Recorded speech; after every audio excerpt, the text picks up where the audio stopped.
राशीसाठी जुलै महिना कसा असणार आहे हे आपण पाहत आहोत। हा महिना तुमच्यासाठी यशाचा चढता आलेख दाखवणारा आणि अनेक नवीन संधी घेऊन येणारा ठरू शकतो। विशेषतः स्पर्धा परीक्षांची तयारी करणाऱ्या विद्यार्थ्यांना मेहनतीचं नक्की चांगलं फळ मिळू शकतं। अभ्यासात सातत्य आणि प्रामाणिक प्रयत्न ठेवल्यास अपेक्षित यश नक्की मिळेल। कला, क्रीडा आणि इतर क्षेत्रातही तुम्हाला नवीन संधी नक्की मिळू शकतात।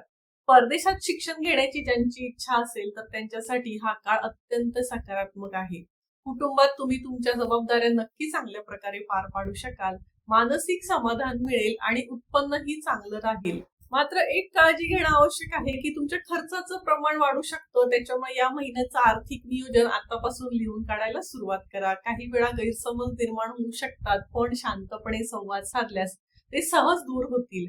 आरोग्याची काळजी घ्या आणि कोणतीही आरोग्यासंदर्भातील छोटी समस्या जरी असेल तरी अजिबात दुर्लक्ष करू नका। दीर्घकाळाची दुखणी डोकं वर काढू शकतात, त्याच्यामुळे आरोग्याची विशेष काळजी घ्या। तुमच्या हातातील सर्व कामे यशस्वीपणे पूर्ण होतील, त्यामुळे नवीन कामे सुरू करण्याचा उत्साह वाढेल। धार्मिक आणि मंगल कार्यात सहभागी होण्याची संधी मिळू शकते। कुटुंबातील तरुण तरुणींना नोकरीच्या चांगल्या संधी मिळतील आणि त्यांचे प्रश्न नक्की मार्गी लागतील।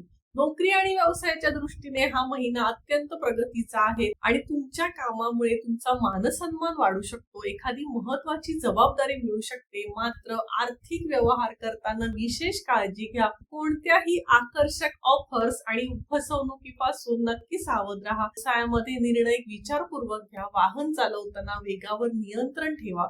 वाहतुकीचे सर्व नियम पाळा। व्यावसायिक किंवा वैयक्तिक कारणामुळे जवळचे किंवा दूरचे प्रवास होऊ शकतात। विवाह योग्य तरुण तरुणींचे विवाह ठरण्याची शक्यता आहे आणि तुमच्या प्रेमसंबंधामध्ये ही सकारात्मक घडामोडी होऊ शकतात। एकूणच जुलै 2026 हा महिना जर आपण तुळ राशीसाठी पाहिला तर यश, मानसन्मान, नवीन संधी आणि प्रगती घेऊन येणारा ठरू शकतो।